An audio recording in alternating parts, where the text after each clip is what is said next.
आज आपण अशा एका व्यक्तीची गोष्ट ऐकणार आहोत जी ऐकून तुम्हालाही धक्का बसेल। भीक मागून करोडपती हे वाक्य ऐकून कोणालाही विश्वास बसणार नाही, पण ही सत्य घटना आहे। चला तर मग जाणून घेऊया मुंबईच्या या करोडपती भिकारीची कहाणी तारा न्यूजच्या माध्यमातून। मुंबई ही एक अशी मायानगरी आहे जिथे लाखो लोक रोज आपल्या नशिबाची परीक्षा पाहतात। कोणाला इथे यश मिळतं तर कोणाला अपयश, पण इथे एक असा व्यक्ती आहे ज्याने भीक मागून करोडो रुपये कमावलेत। होय, तुम्ही बरोबर ऐकलं, भीक मागून करोडपती। भरत जैन हा नावाने भिकारी असला तरी संपत्तीच्या बाबतीत अनेक मोठ्या लोकांना तो मागे टाकतो।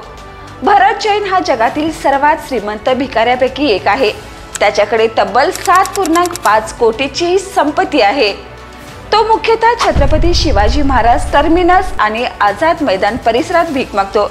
रोज 12 तास भीक मागण्याचा त्याचा दिनक्रम आहे। त्यातून तो दररोज 2,500 रुपये कमावतो। महिन्याला सुमारे 75,000 रुपये तो मिळवतोय। भरत जैनकडे मुंबईत 1.5 कोटीचे 2 फ्लॅट आहेत। याशिवाय ठाण्यात 2 दुकानेही आहेत, ज्याचे भाडे त्याला महिन्याला 30,000 रुपये मिळते। भरत जैन हा आपल्या पत्नी, 2 मुलं, वडील आणि भावांसोबत राहतो।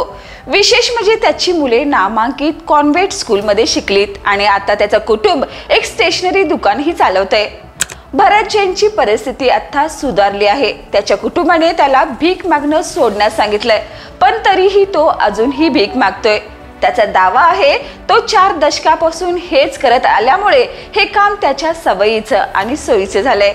मित्रांनो, तुम्हाला ही गोष्ट विचार करायला लावते। आपण गरजू समजून भिकाऱ्यांना पैसे देतो, पण काही वेळा हा व्यवसाय बनतो। त्यामुळे पुढच्या वेळी कोणाला भीक देण्यापूर्वी एकदा नक्की विचार करा। तर आजची ही भन्नाट स्टोरी तुम्हाला कशी वाटली नक्की कमेंट करून कळवा।